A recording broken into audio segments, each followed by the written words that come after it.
పిఠాపురం ఇక్కడ రావడం అనేది నిజంగా నా అదృష్టం.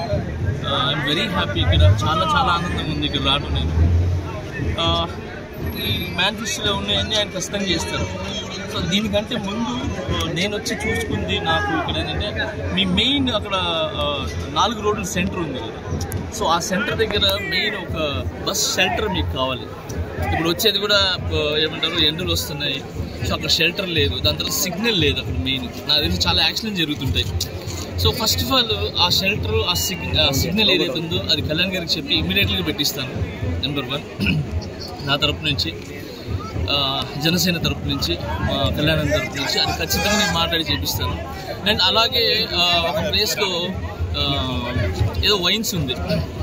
సో ఆ వైన్స్ దగ్గర లేడీస్, చిన్నపిల్లలు వీళ్ళందరూ అక్కడ నడవడానికి వెళ్ళడానికి చాలా ఇబ్బంది పడుతున్నారు. స్కూల్కి వెళ్ళడానికి కానీ, కాలేజ్కి వెళ్ళడానికి కానీ, అది ఈవినింగ్ కావచ్చు, పొద్దున్న కావచ్చు. ఫస్ట్ ఆఫ్ ఆల్ అక్కడ ఏదైతే వైన్స్ ఉందో ఆ వైన్స్ తీపిచ్చేసేలాగా ఖచ్చితంగా నేను మాట్లాడతాను.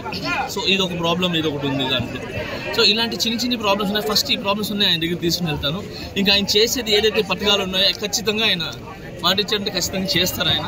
సో ఆయన తరపు నుంచి మేము ఇక్కడికి వచ్చి ప్రతి ఒక్క నోటు అడగడం జరుగుతుంది. అండ్ ఎక్కడికి వెళ్ళినా కూడా మేము చెప్పకముందే ఈ మధ్యన ఆదిగురు వచ్చారు, మేము అడగకముందే కళ్యాణ్ గారికి అంటున్నారు. అలాగే కళ్యాణ్ గారికి ఖచ్చితంగా మీరందరూ ఓట్లు వేసి గెలిపించి ఈ పిఠాపురం మొన్నటిదాకా అందరికీ తెలుసు.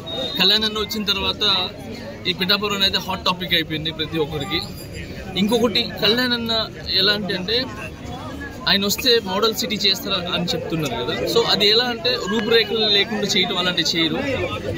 అంటే సాంప్రదాయాలు మిస్ అవ్వకుండా ఏదైతే పల్లెటూరు వాతావరణం ఉందో ఆ వాతావరణం పెట్టే మంచి చేస్తారు, ఆ డెవలప్ చేస్తారని గట్టి నమ్మకం. సో ఏదైతే సంప్రదాయం ఉన్నాయో మన పల్లెటూరు వాతావరణం ఏదైతే ఉందో అది మిస్ అవ్వదండి, అది అలానే ఉండి డెవలప్ అవుతుంది.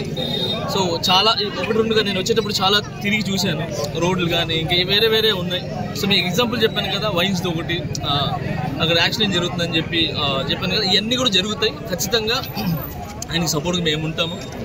అండ్ ఇదే కాదు, ప్రతి స్పెషల్గా జనసేన అనేది ఎలా అంటే ఒక కులం, ఒక మతం, ఏమంటారు ఇలాంటి ఏం లేవండి. నేను ఈరోజు ఇక్కడ రావడానికి కూడా కారణం ఆయన క్యారెక్టర్. ఆయన చాలా మంచి వ్యక్తి. సో మమ్మల్ని అందరూ దగ్గర తీస్తారు. అది ఒక చెప్తున్నాను కదా, కులాల మతాలు అనేది ఆయన మైండ్లో ఉండదు. సో అందుకే నేను ఈరోజు రావడం జరిగింది.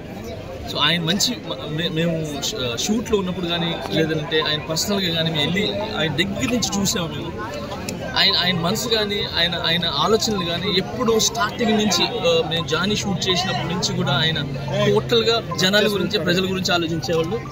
సో ఆయన గురించి ఎంత చెప్పినా తక్కువే. ఖచ్చితంగా పిఠాపురం అనేది ఒక నెక్స్ట్ లెవెల్లో ఉంటుంది, చాలా బాగుంటుంది అని నేను నమ్ముతున్నాను. నా అభినందనలు. మా పవన్ కళ్యాణ్ గారు పిఠాపురం నియోజకవర్గానికి ఆయన ఎమ్మెల్యేగా ఈసారి పోటీ చేస్తున్నారు. మీ పిఠాపురం నియోజకవర్గానికి అనంత అభివృద్ధి తీసుకురావాలి అని చెప్పి ఆయన మేనిఫెస్టోలో ఉంది.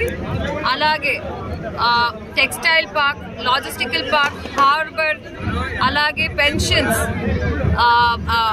పెన్షన్స్తో పాటు రోడ్ డెవలప్మెంట్స్, డ్రైనేజ్, ఇవన్నీ అభివృద్ధి కింద మా పవన్ కళ్యాణ్ గారు మీ పిఠాపురం నియోజకవర్గానికి తీసుకొస్తున్నారు. అలాగే ప్రజలు అందరూ ఆతృతగా పవన్ కళ్యాణ్ గారిని ఆహ్వానిస్తున్నారు. అలాగే ప్రతి ఒక్కరూ కలిసికట్టుగా మా పవన్ కళ్యాణ్ గారిని గెలిపించాలా అని భారీ మెజారిటీలో నేను ప్రతి ఒక్కరిని కోరుకుంటూ ఇక్కడున్న ప్రజలకంతా అన్నదానం నెరవేరుస్తున్నాము. సో ప్రతి ఒక్కరు వచ్చిన దానికి థ్యాంక్స్.